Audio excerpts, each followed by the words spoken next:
Welcome to What's in the DVD Box podcast. The only podcast asking what is in fact in the DVD box. Introducing your hosts, Jonathan Lind and David Winkler. Now, welcome to the pod.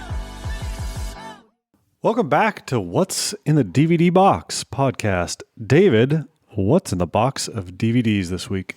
Peak 18, 19-year-old Dave, Jackass 2, unrated. Super important clarifier is the unrated part. And if you're wondering how this got into 18-year-old Dave's box. I am. Yeah, because it said unrated on it. I mean, granted, I was a huge Jackass fan, but if I had Jackass 2 sitting there and I had Jackass 2 unrated sitting in there, 18-year-old Dave is grabbing the unrated every single time. So it was in the box because I lived this life. I wanted to be, maybe not Johnny Knoxville, but maybe I'll try this one. And that's 18-year-old Dave in a nutshell. I was in maybe a similar spot where it was like, for me, I was pretty sheltered growing up. So this was on the list of like, couldn't be caught with this DVD anywhere near my person. But you bet when I got a chance to watch it, I was like, yeah, let's do it. And something about this was like, wow, it was pretty nostalgic, actually, surprisingly for me. So I think this one probably would have gone to like the secret hidden compartment of the DVD box that's like real hard to get to and that no one really knows about. It probably would have made its way in there. Yeah, I watched a lot of Jackass. I too was probably not allowed to watch it, but it was always on late at night. And at the time we didn't have cable, but somehow MTV2 got piped through like the signal antenna. Yeah, the antenna. I never understood it, but in the daytime I was listening to Jay-Z videos, and then at night they'd have like Jackass on there, and just changed young Dave's life. Living the dream. Yeah.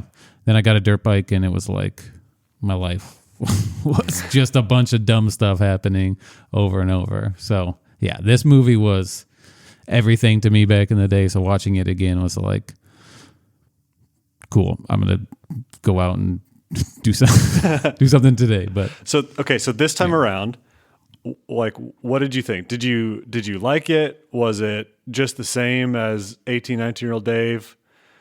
Like this time around, what did you think? Well, my initial impressions were lots of penises, way more penises than I thought. So many. Yeah. And that's where the unrated part comes in. I also had the thought that I was like, I have no idea what the regular Jackass 2 was like. I just know this one. And I was like, man, I don't remember.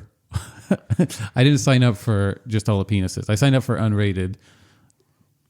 Sometimes words matter. That's kind of what you signed up for, I think. That is what I signed up for. Vis-a-vis signed me up for. Yeah. So thank you for that. Yeah, young Dave had all the way 18 years later. Now you're sitting here watching it as well too. But my hot take on the movie was this was for a certain generation of people that was just hitting hard back in the early 2000s, and it was so dumb. This should not have been popular in the least. This is a dumb thing, but it was so much fun.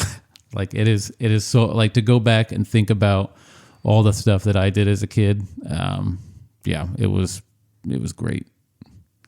Like I said in the intro, I think this was unexpectedly nostalgic. I definitely saw this movie back in college. So like started watching, it was like, oh my gosh, I remember what happens here. One of the iconic ones that couldn't have thought of before I saw it, but seeing it was like, oh my gosh, this is just as crazy, was when Johnny Knoxville is blindfolded in a ring, and he's about to get charged by a bull because they've already had like 4 or 5 bulls so far. Lots of bulls. And he just is like furiously trying to light a cigarette and like, all right, go. And he just gets completely front flipped and lands and gets up and is like, where am I? And the other guys are like, oh, that went better than we could have ever hoped for. There's just something about that that's like, what am I watching? Yeah. And the other thing that was surprising to me too is the kind of the like the filming was with like kind of almost like top of the line home video cameras. So it was all film, and like there was a warmth to the actual filming of it that was like, oh, this is really cozy. And then you'd see some guy pooping on a miniature house interior and think, wow, this is probably the second most disgusting thing I've seen in this movie. I have to skip this. I can't actually watch this. Yeah. The seeing the old school video is, I mean, striking to us today because everything's so crisp. You go on YouTube, everything's 4K, everything's crisp, and this was just not. You're watching a guy eat a piece of cow poop, and it's grainy, it's gritty, and it does make it feel like this was a time. I don't remember experiencing like that back in the day. Same, but now it just is so different. But it makes sense when you're watching someone get launched off a dock. A little person, if you will, get launched off a dock with a parachute behind a bunch of airfan boats. Just that center of gravity is different as he's spinning around. It's funny every time. And then as someone who's got a concussion and done some crazy things, the amount of like when you get concussed and then you're just not there completely, I laugh every time at that. I feel like I can own that one. And there was a lot of that. There was a lot of that. So who should actually go see this? Who should go see this is if you want to have a good time. I might say go to the unrated or the not unrated version. If someone likes to see gags with penises, if you want to see a mouse penis get attacked by a snake, go to the unrated. If you want to see other shenanigans like a car full of bees prank, that's in the normal one. You'll be good. The car full of bees, and then that's the type of person you want to have a good time because you're just ready for some silly gags. Actually, this is what I say. Lots of people like gag shows and practical jokers. Huge out there. If you want a practical jokers to just go a little bit farther and a lot meaner to each other, this is your show. And trust me, you do want them to go a little bit farther. It is comedy gold to I mean, they are so mean to each other, but they're all mean to each other equally that I think they all appreciate it. They seem to hate making these movies, but yeah. Well, it is surprising how many times they came back for more. It is. That's the thing that always surprised me about the franchise. I think this one was interesting too in sort of researching. Like, I'm pretty sure everyone thought Jackass was kind of just done after Jackass the movie. It's like, oh yeah, that was great. We did good. And, turns out, hey, let's make Jackass 2. And then there's 2.5, Jackass 3D, JackassWorld.com. Jackass, there's 3 Jackass Shark Weeks, I think. Yeah. So. And they did a collaboration with Snoop Dogg back in the day on a show called Snoop Dogg's Faux Dizzle for Rizzle or something like that. I mean, it was a great one. I mean, that their cultural reach for what they were doing. Someone huge chugging beer with their butt is now on, the Tonight Show or wherever their influence have reached. It is so dumb. I mean, it probably says a lot of things about American culture, but yeah. Who do you think needs to watch this movie? I think if you remember all the outrage, because there was a ton. This was one of the whipping boys of the early 2000s. Was Jackass is ruining our youth, and they're probably right. But if you didn't see it, pick up the unrated version. Check it out. You will laugh. You will be disgusted. You probably won't look down at your phone once because it's just can't look away. Yeah. Well, there's sometimes you can look away. Sometimes you just skip that because you know what's coming. You either can't look away or you have to look away because it's so bad. My take is I don't know, probably my first instinct is not to show this to my wife. Yeah. Definitely not to show to my kids. Yeah. You know, pretty much at any point. Yeah. Yeah. Well, that's a tough thing for me because my father was a crazy person who didn't have Jackass as a kid, but he lived that life more than probably I will ever have lived that life. I mean, he's an individual who has gotten in multiple head-on collisions with his motorcycle.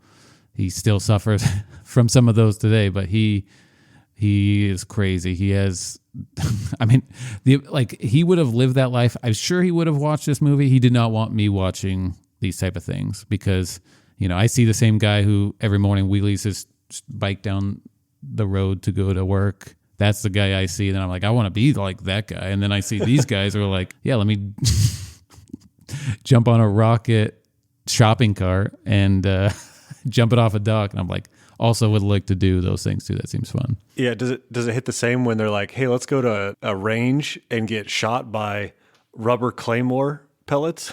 Yeah.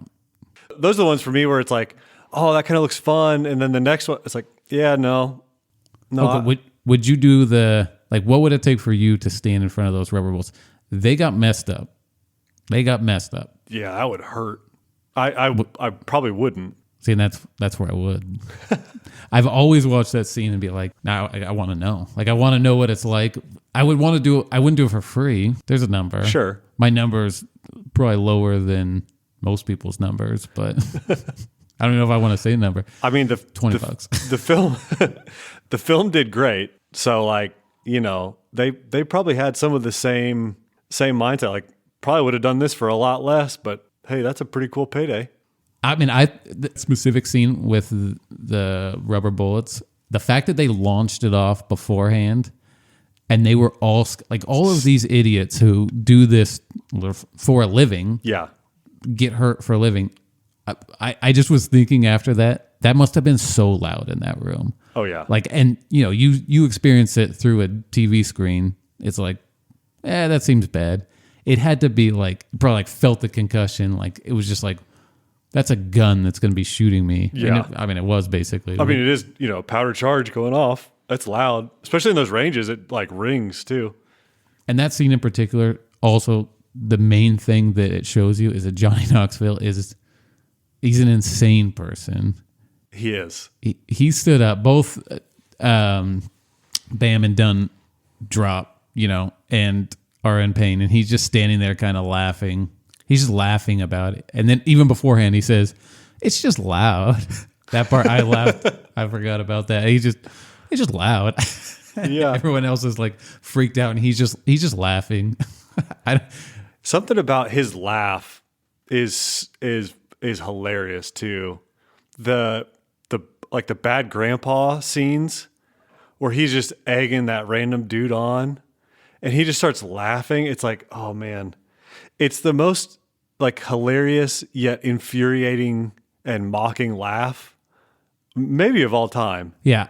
But everyone, them experiencing that laugh, I'm sure in the moment when they're terrified, they don't want to do it. And he's just laughing in their face has to be like, I mean, they all seem to just relent at some point in time. Yeah. And that laugh has something to do with it, I'm sure, because it's like, if there was anything, I can't think of anything that Johnny Knoxville wasn't kind of willing to try himself. Yeah.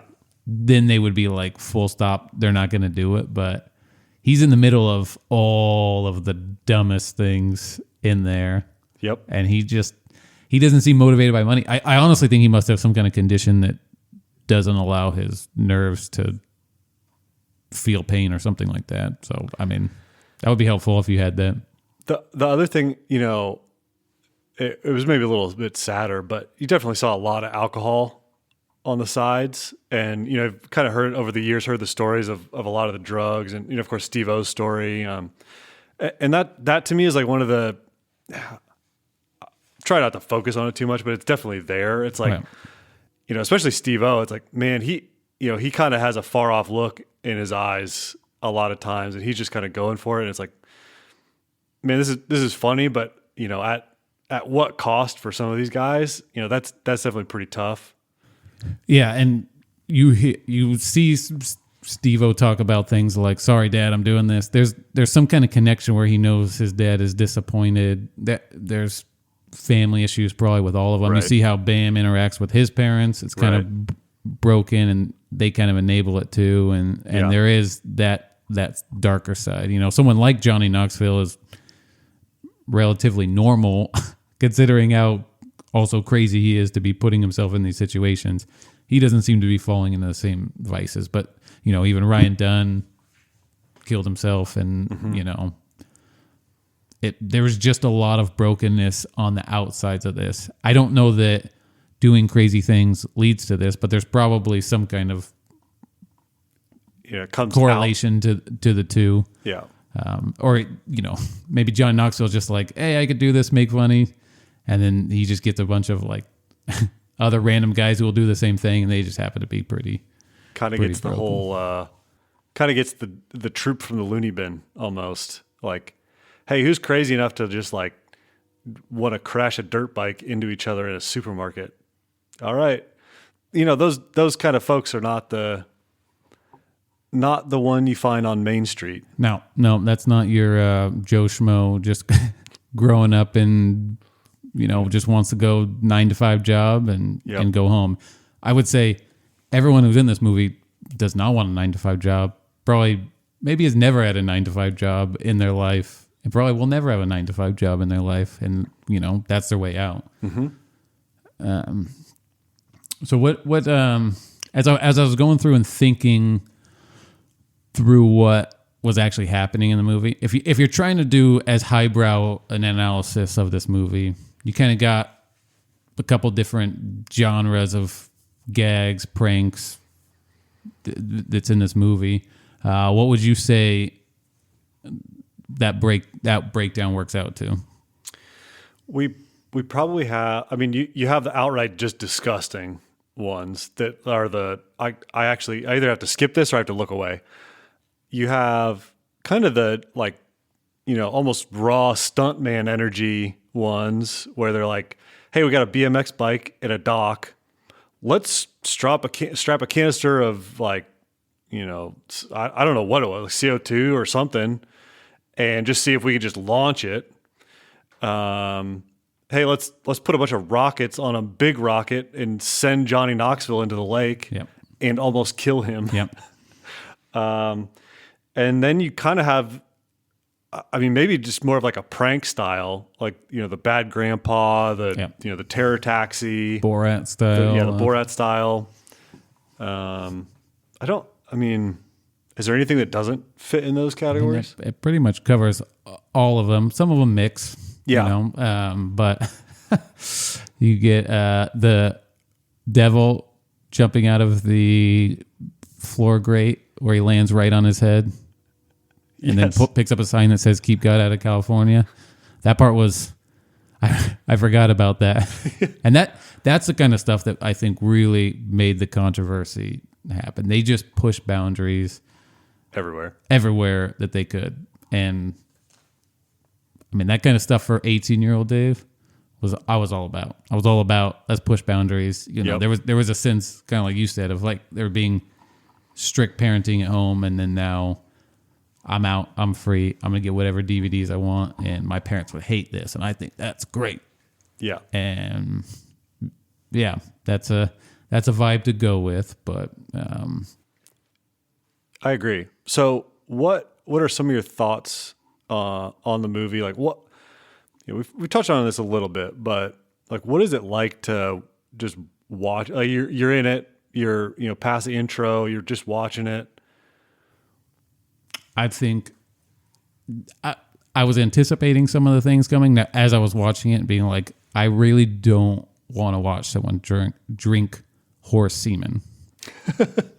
I knew that was coming eventually.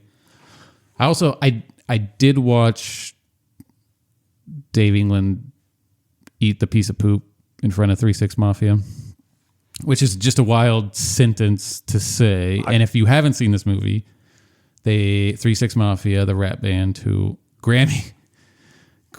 Oscar winning. They won an Oscar. Yeah. Oscar. They probably did win a Grammy. Oscar winning band, 3-6 Mafia of Stay Fly fame. and they said $200 to one of the Jackass members if they ate a cow pie, just straight up, and they had to swallow all of it and not throw up, which is a big deal because if you watch this movie, everybody's throwing up all the time. The gag reflexes on some of these guys is absolutely nothing. Non-existent. And so this guy takes a cow pie, just raw dogs it. Eventually someone gives him some a beer. Yeah, a beer. Which in this movie, you don't know if it's actually pee because it's just like a Miller Lite. It looks like it could be pee.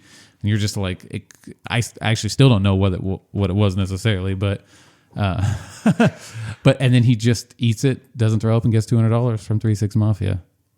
I watched that. I did not like watching that necessarily, but that one wasn't as bad for me. It was a double take when they said, "Oh, we're here with 3 6 Mafia," and I was like, "Wait a second! Yep. I forgot that they had 3 6 Mafia in this movie. Why are they there? Actually, I think they were in a couple of different sketches. Yeah, they just popped up right in the middle there. For me, the one that I really had to look away was when Steve-O popped the fish hook through his cheek. That one for me, nope. I couldn't even, after he did it, I still couldn't even. You're gonna have to explain that whole thing because it is. So they're on location in a few of these sketches where they go to India and in this one they're just sort of they're all just on a boat. It's Steve-O and Chris Pontius, and they're like, this is the human fishing line or what, I forget what the name of it was. Yep. And Steve-O just grabs this big hook, the size of your index finger and your thumb. It's like a pin. He's sticking a pin, and he's just like, all right, we're gonna do it. And he just he's forcing this thing through his cheek, and then he jumps into the water, and it's like shark infested water. And they have a couple shots of him kicking sharks away, and him freaking out. And Pawnee's like, "Oh no, stay out there, stay out there."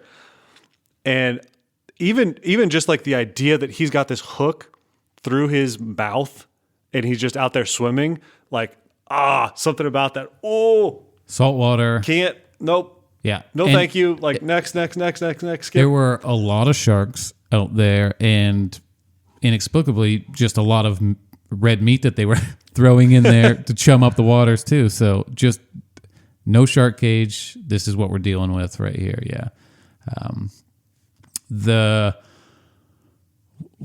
a lot of scenes that I genuinely want to look away from. The fart mask one just goes off the rails so hard. It does.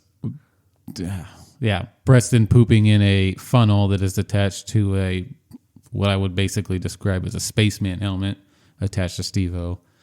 Gets that sent through the funnel and hose right in, and then just throws up in this mask. Immediately. The gag is that he's supposed to just fart into this funnel. Yeah, and he drops just a royal dookie in there. Might be the most perfect poop I've ever seen. Oh, it looked fake honestly, if you didn't witness it firsthand. I wish I hadn't. Yeah. The random penis stuff happen. They just get naked all the time, and sometimes you're not expecting it. The wee man walking naked through the production meeting in the hotel. That's just what happens. They must just get very used to that. It's kind of just like their filler for skit and sketch and stunt transition is like, hey, let's just have some random, that out of nowhere, there's a dude that just skateboards and gets stuck to the side of a semi-trailer, like flypaper. Yeah. Or Bam hitting a plexiglass, going up to the top of a quarter pipe and just skateboards right into a plexiglass where the camera's right behind it with a Lamborghini sitting in the back of the scene. That's some peak, I got a Lambo. I'm going to put this in my scene as I skateboard right into a plexiglass wall in front of a camera. And you're just like, oh, that happened? Yeah. Which is part of, I think, why this movie tends to hold up, because it's one, like, especially nowadays, our attention spans are just absolutely shot. That's a fair point. This movie in some ways was the progenitor of most of our, brain rot today, but also it probably holds up better. If it came out today, everyone would be like, oh yeah, this is normal. This is what it's what you can go and just find on YouTube all day long. Except for that, I think on YouTube, there's a little YouTube, TikTok, all these, there's a little bit more of the accidental fail. Yeah. Whereas in this one, it's funny because they go into it knowing I'm not going to make it. Like, hey, skateboard through this, this half pipe and this, bump, and we're going to just throw 25-pound bags on rope and try and knock you down as hard as we can. And they all do it. And the one time the guy's blindfolded, he's untouched. We got to talk about this because that scene where it's at a skate park, indoor skate park, half pipe into some kind of box, into another quarter pipe, quarter pipe to quarter pipe. You got about 50 feet of skating, and I don't know, probably like 20 of these giant bags, and everyone's standing on the side just trying to throw it at people as they skate through. And then you have a bunch of jackass people doing crazy things, and then you have two of the greatest action sports stars of all time in Matt Hoffman and Tony Hawk there too, just doing it with everyone else. Literally the best at what skate parks, what they do there, and they're just out there getting wrecked by these bags too. And so then you build up this expectation that this is impossible, and then they blindfold someone and send him through, and he doesn't get hit by, it's inexplicable how he would not get hit by one of these bags. And and then they cut the scene right there. That editing, that's a top-notch Oscar level editing right there. The song is timed perfectly, everything, perfect editing. Might be a high watermark for this podcast on perfect editing. And it goes pretty hard. And a lot of this movie is carried by, you're right, it's good editing because there's not a whole lot of extra waiting around to see what happens. It's you set the scene for what we're going to see, and then you see it, and you see everyone react, and you're on to the next. You're on to the next one. Yeah. One of my favorite scenes is they have a airbag hooked up to a doorbell, and just as the crew is coming up to a random house party thing, they hit it, and this thing goes off, and that's where concussions. You just see concussion. They're so confused at what just hit them in the face, which is this giant airbag, and not like an airbag in a car. It extends out a little bit, and it just wrecks them. And that's just, it happens one time, and you're like, I want to see more of that. And they're just like, no, we're gonna move on to the next thing. And now Luke Wilson is in there getting shocked by some kind of thing, and you're like, why is Luke Wilson in here? Yes. Yeah. That one of the doorbell airbag, that one was another of I got to look away because I think it was Dave England. He just looked so concussed. I was like, I can't, this guy's in a lot of pain and he's messed up. And he's like, my eye's jacked up. There's something in my eye. And it's like, oh, I can't.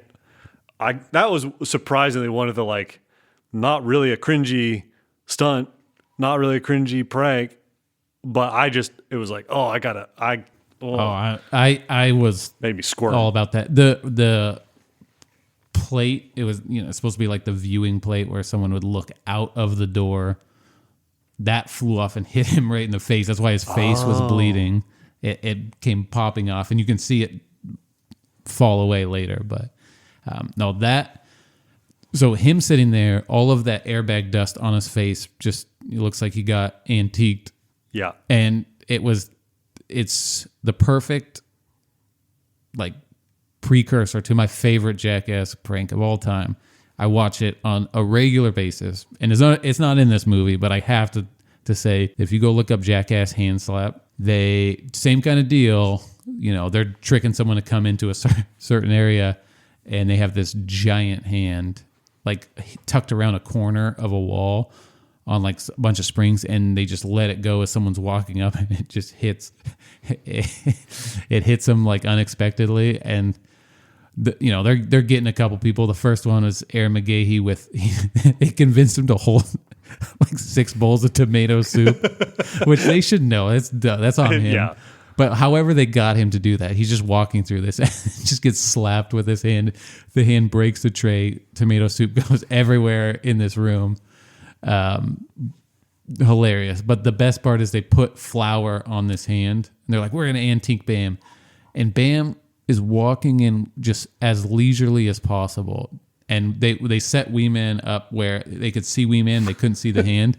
And as he's coming up, he's like, "Hey, good to see you." And Wee Man just perfectly timed. The timing is perfect. He goes, "High five." And as he says high five, the hand comes flying around and hits Bam, and it takes him off of his feet in a way that it is so comic gold. It is hilarious every time I watch it. I'm gonna be an 80-year-old man watching that, and I will still laugh at that. How it just hits him, and he gets up looking like, "What just happened?" It is comic gold. But you see that here in the boxing glove scene in the hotel. Yeah, in the hotel. And one of the things that I kind of admire about the cast that I don't know if I would do such a good job of is they all appreciate when they get got. Like, absolutely. They think it's hilarious. They get Wee Man to stand up on the chair and like read this tiny text and then just get punched in the face. And he's, after he kind of, realizes what just happened, everyone's laughing and, hamming at him. And he just starts laughing too because he's like, "Oh my gosh, you got me so good. Yeah. That's hilarious. Yeah. I can't believe that happened." That to me also kind of sells the movie of like, it's not the prank show where it's like, "Please stop doing this. You're ruining my life." It's, "Wow, that like you got me so good. I had no idea. Like, that's hilarious. Let's do it again." Yeah, the scene in the hotel hallway with the boxing glove. Bam gets hit first, and then he sticks around and then sells it for the rest of the guys coming up. You gotta read this thing, and he is, especially when Wee Man jump on the chair, he's dying laughing.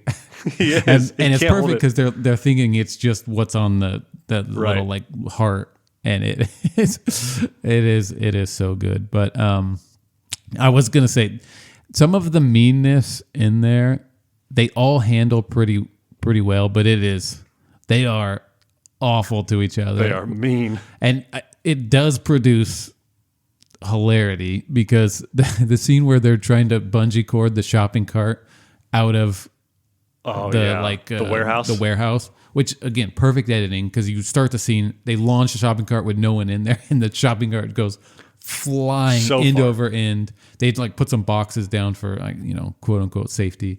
They launch right over about just like careens into this like street, and then the next scene it cuts to Dunn in there, and you're like, okay, he's gonna die. And then what happens? Bam, drops the garage door. They release him right into the garage door. I mean, just perfect timing there. Again, one of my favorite scenes. But then you're like, man, if anyone did that to me, I would be so mad. But then they just kind of all have a laugh at it and keep going. So, and I'm sure part of that is in the edit too. Yeah, because I'm sure some of those it's like, all right, we're gonna have to like break it up and calm down a little bit, and we'll be okay afterwards when when we move on. I'm sure there's times that because you have that scene with Bam where they're like holding him in the trailer. And he's like holding on with kind of the wind tunnel, and it's kind of a nothing thing. He gets blown back, and there's rattlesnake, there's a king cobra back there, and he flips. He hates snakes, and the payoff of that scene is him sitting on top of the trailer. Like, I don't trust anyone. How could I have not seen this? The snake guy was here on set. How did I not know something was going to happen? It's like. He's realizing himself like, "Oh, I should have known better. Yeah. This is just half of these are just prank setups." But you can tell like he's genuinely not happy. Yeah, he's genuinely not happy. And then see the dark side of that is later. I don't know if it's in the credits or later on, he's like, it looks like the same scene, and he looks like he's super drunk, and they are getting him again by digging a big hole as he's standing right by a truck that he gets in. Is this in the post credits? Or It might be in the credits. Yeah, because I watched all the credits.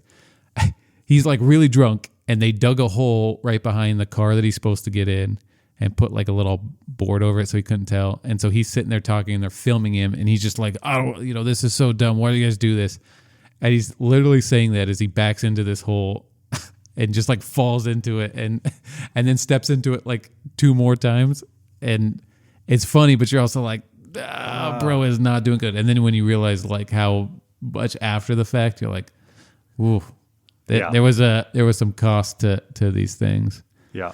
Which the meanness of this, and just like if you're taking this idea of like, we're going to do crazy stuff for a video camera and people are going to watch it, this is a less productive way. Now then you have Nitro Circus out there, which was around the same time, and especially for me was even more kind of like formative. Like Jackass, at the end of the day, I don't want to drink horse semen or get pooped on or whatever, get thrown up on. Like, yeah, like legitimately hurt myself. I don't want to do that. When I think of them launching a rocket into a thing, or even going into a bull ring and going on teeter-totters, I'd probably do that. That's something that Dave would do. But then you go to Nitro Circus, and it's a lot less mean. I mean, there's still like, Travis Pastrana is the most talented action sports star ever, but he's also like stand on his own business. Like the first person to do a double backflip on a dirt bike is the same guy who jumps off the Grand Canyon, does a backflip, and then parachutes off. Like, he will do everything, but he is relentless in trying to convince other people to do that too. And that's the beauty of that show. But it's like a different level. It's not like they're just being mean. There's some pranks that happen, but the meanness is not there. And yet they've been successful, and they're still doing it. So it's like the ability to keep it going is a much more sustainable, quote unquote, stunt prank or however you want to describe these type of shows, much more sustainable way. And they're still, like I was saying last week, they're making a boat loop for you're hearing me right, a boat to do a loop-de-loop on a metal cage out of a swimming pool. Happened last week. It's 2025. Like, they're still doing it. They started in 2003, and I would rather do that than, like, if you said, hey, you can be in one movie, be in a Nitro Circus movie, or be in a Jackass movie, I'm going to be in a Nitro Circus movie. I might get hurt more. I mean, jumping off the Grand Canyon, the Jackass guys know their limits. They're not doing that. The most they want to go is like 20 feet in the air. Travis Pastrana and his boys are doing it. Sending him. That's one of the things that I think, shows you the difference of where this all comes from. With the Jackass guys, you see, a lot of this is coming out of brokenness. Yeah. And I think the Nitro Circus guys, there's a lot more of, hey, there's not that brokenness, at least certainly not as visible if it's there. At the end of the day, we're all pretty broken. But the Nitro Circus, that's one of it's the prank in that is that, like, you have to face and overcome your fear. And that's the prank on your friends that, like, I'm terrified of heights. I'm not doing this. Travis is like, no, you're doing this. Like, we're jumping off. Yeah. You will be okay. I'm going to do it first. Yeah. You better not jump. Yeah. Or like, hey, we're going to do this together. We're jumping at the same time. One of the iconic ones to me was a little bit later on in Nitro Circus where they base jump off a skyscraper. Yeah. Yeah. Like, just straight up, we are jumping parachutes out from a skyscraper that's only a couple 100 feet up. Terrifying. And, they're very well aware, like, what could go wrong. They kind of don't care, and they just send it. That to me is the difference of, like, hey, I'm going to be mean to my friends to get them to do something hard that they're afraid of in Nitro Circus. In Jackass, it's like, I'm going to be mean to my friends because I'm just going to do the most disgusting thing I can think of, and we're going to laugh at their expense. Yeah. And they probably are going to hate me for it. Yeah. Yeah. It's a pretty stark difference, and not a whole lot of surprise that Nitro Circus is still going strong today. Yeah, not like every time you hear the Jackass guys talk about it, it's always like, are we going to do this again? Or I ran out of money. That's why I'm here. I think in 3 and 4, you get a lot of that. They're just very open of like, why am I here? I don't want to be here. I ran out of money or whatever situation around there, which is probably true. And you build your house on dick pranks and pooping and throwing up, and that you're going to spend the money real quick. You're going to spend the money real quick, and to get that money back, you want that back again. It's not going to be fun. It's going to be even harder. Yeah. Okay, so how would this Jackass 2, any of these Jackass movies really, how would this be made today?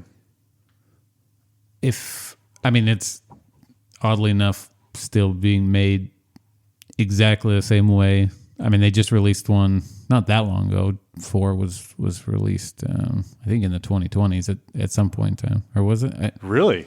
Yeah. Have I been living under a rock? It's entirely possible. Yeah. I did not. I meant to look that up. Jackass 4. 2022. Yeah, Jackass Forever. Oh, wow. Yeah. With a whole new cast of crew, because these guys are legitimately old. When you think of like Johnny Knoxville being 54 years old right now. So like 4 years ago, he was still in his 50s. And he, to his credit, he still sent it harder than anyone else because he's Johnny Knoxville. Inexplicably, he's still like an actual movie star now, been in movies, serious movies. Yeah. And he still is willing to go out. That's where this person is he's built a little bit different because he's just about the game. He's about that life. It's pretty crazy. Yeah, but I mean, it's like I said, it is somewhat being made today.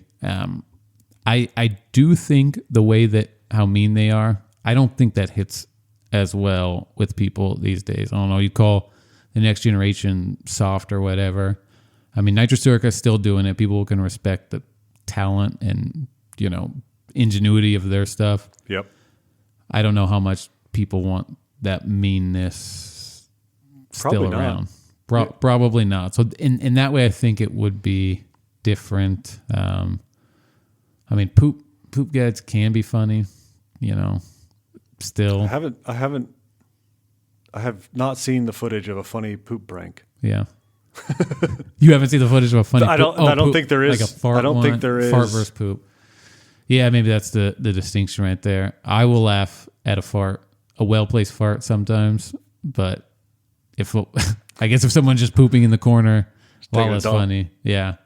Then I was raised with an uncle who, the master of the fart gag, but he never just sat there and pooped his pants. So I guess that's a good distinction there. I guess, that's probably the one that cracks me up every time is spring training Royals number of years back.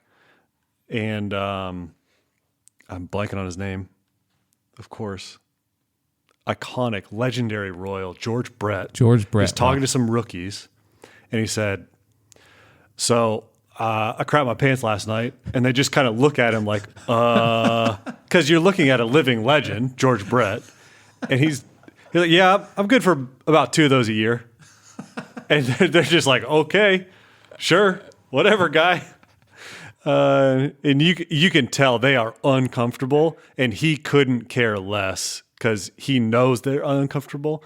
And that to me is probably where we go when we're talking about funny poop pranks. Actually, I have a friend of mine who has multiple stories about poop.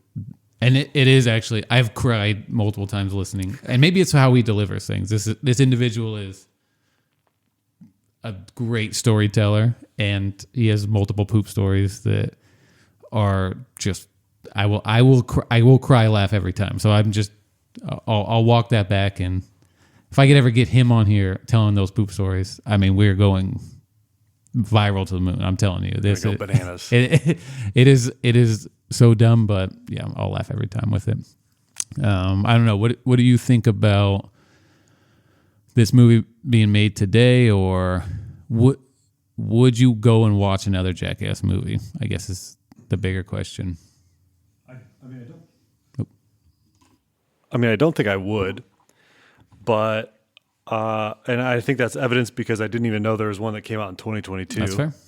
So today, I think that these movies probably like most of cinema be hard to get even to the box office, just because the things that get funded are only the biggest consensus hits. Yeah, like we're seeing with a lot of other things today.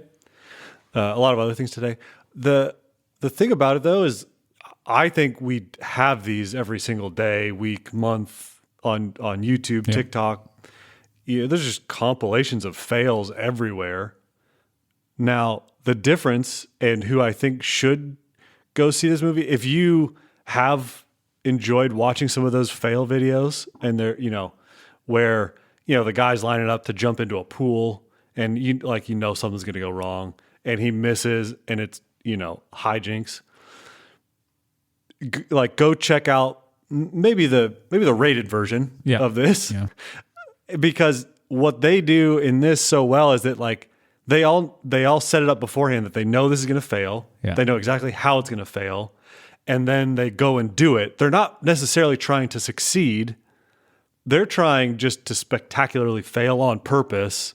And to me that delivers in a way that a lot of the content today just it's a lot more sugar to it than anything else.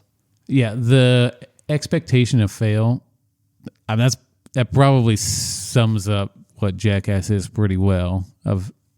We're expecting this to go badly in whatever thing that they're doing. You put an anaconda in a ball pit and you stick 3 guys in there, you're expecting it to go bad, which actually I never noticed this before. They're all wearing duct tape on their wrists, so they don't get their whatever arteries are in your wrist get cut, slashed. Yeah, I was like, oh, they all got that black duct tape kind of protecting thing on their wrists, which didn't help. Good on when them. The anaconda bit them in the forearm. Yeah, that I kept, and in one of those moments where I'm like, you think you can do better. You're like, well, grab closer to the head of the snake, and then all of a sudden you turn around and the backside of the snake has a leg wrapped around Dunn's leg, just squeezing, and you're like, yeah, that is crazy. And then again, perfect editing at the end. Oh, one of them gets bit in the leg, and they're like, oh, we forgot about the second one. That is perfect editing, right? It's so good. Which Spike Jonze,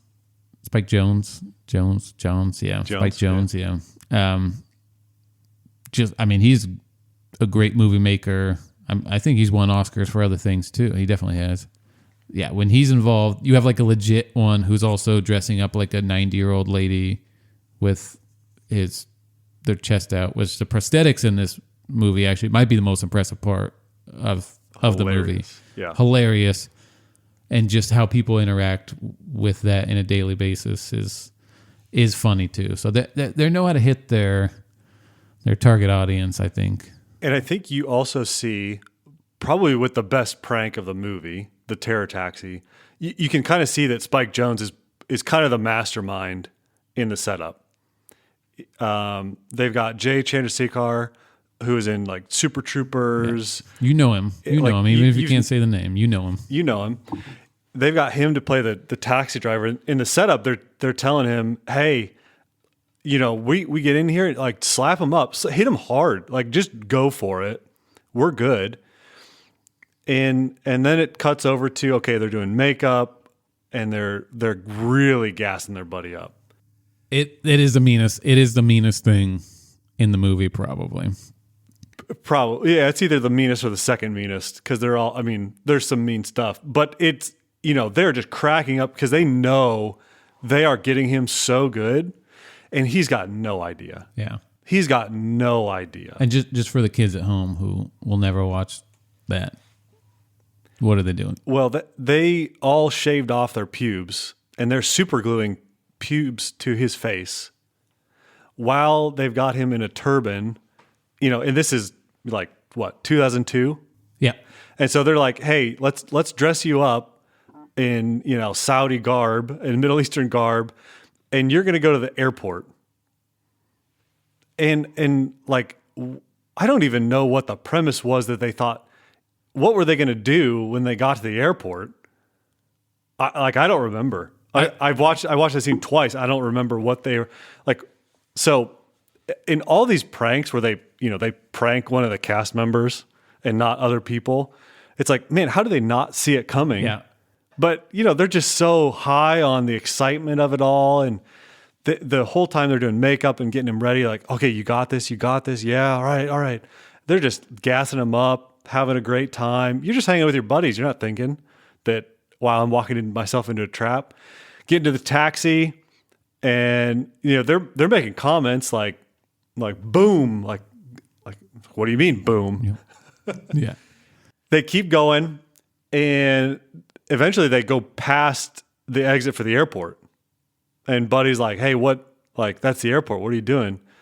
And then it starts to turn, and he starts to freak out in the back seat, and he pulls over, gets him out of the car. They're just yelling, "F you, F you, F you," and like he's Jay's hitting him in the back seat. The hitting him was perfect. That sold it so much that they're like, hit him as hard as you can. When they were talking to Jay about like what to do, and he leans into it, which is like you don't expect if it's an actor to necessarily. Yeah, they do.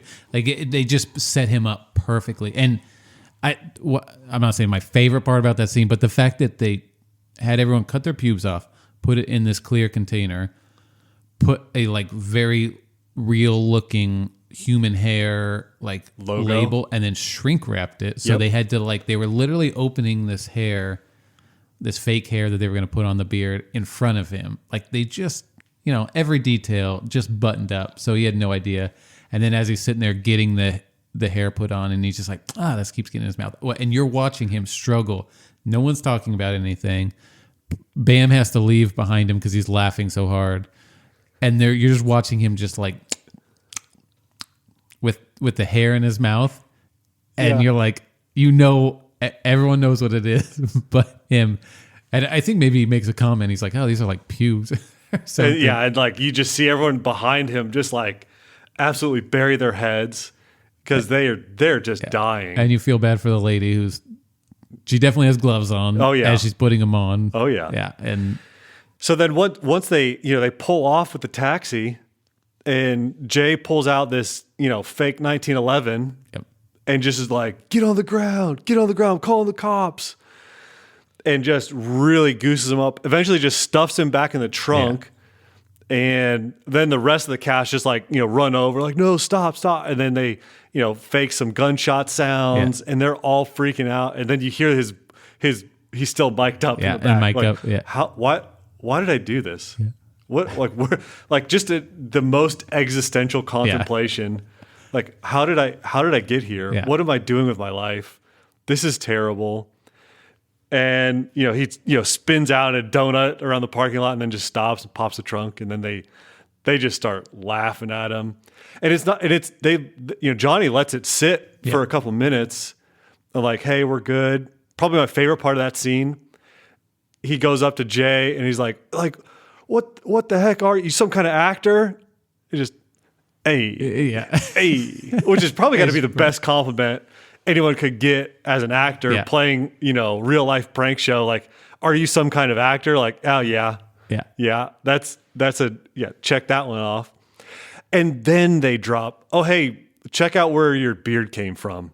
And he just loses it. And he gets so mad. And then that darn Johnny Knoxville laugh again. Yeah. That darn Johnny Knoxville just laugh. Floating in the background.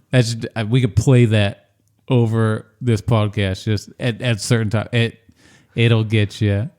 I mean, he thinks it is. Yeah, it's funny. But he was the how mad he got, which is funny because in the credits, there's a point where they're showing like he's like posing for a picture with the beard, and then all of the guys like pulling down their pants to like show. So he's like kind of smiling as he's, you know, posing for it. And then as he starts to like think through what just happened, I think he gets madder and madder, because as he starts pulling off the beard and everything, he's like, this was in my mouth. And then they drop on it that someone had crabs in there as well too, because they found crabs in the mess of pubes there. And yeah, those kind of like pranks where you'd see it on an Impractical Jokers, you see it on, you know, various shows around, and yeah,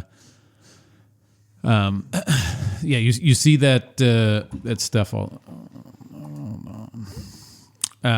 You see that kind of pranking all the time. They just take it a step further. Like, never in the Impractical Jokers' wildest minds would they say, "Hey, we're gonna put pubes on your face."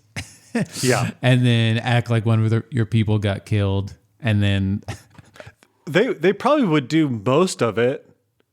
Yeah, except for the pubes is like we just took this like 4 levels higher than it really needed to be to work, but we can't not. Literally didn't help. The pubes helped nothing with the skit at all. I don't know that the Practical Jokers would have the actor actually beat on and kick the person. Probably not. I mean, you know, in this one, obviously they're doing it to their own cast member. Yeah. You know, yeah, I versus think they are, person. at least when they're interacting with other people, you know, in like the bad grandpa scenes or the bad grandma, they don't ever like put their hands on anyone. You know, they'll toe that line, but they're pretty clear, and they understand, you know, kind of what's at stake for I think that. he did put the balls on a guy as he was walking by. Oh, I forgot about that. I think he got a little shoulder. The guy handled it really well. Yeah. You know, Johnny Knoxville with that, he kind of just blacks out and becomes the bad grandpa, I think. He does. And So there's no delineation. He does, because one of the best quotes is when he's yelling at that guy who's mad that he brought his grandson there to drink and smoke cigarettes. He says, "That long hair don't cover up that redneck, boy." Yeah, that great scene there. Well, yeah, I mean, overall, great fun. Going from last week's episode of The Fugitive, which is a good one, and actually I talked to my dad this week about it. He's like, "Oh, I love that movie." I'm like, All right. "Yeah, we know you like that movie, Don." So going from that high one to this one, interesting jump. Excited to see what we get for this next one here. So Yep. So that is Jackass 2 unrated. We had to watch with our eyes open. Yep. What do For we you, have? people. What do we have next? We got Christmas coming up. What do we have for our Christmas special? I think we got to go with Die Hard. Got to go with Die Our Hard. vibe, the vibe of this podcast is already says we have to go with Die Hard, the greatest Christmas movie of all time. We can talk about that too, but yeah, we got to go with the Die Hard for Christmas. Let's send it. Okay. That'll be next. Die Hard. That has been another episode in What's in the DVD Box. It's in the DVD box. I'm Jonathan. I'm David. And thanks for listening. We appreciate it. We'll catch you next time.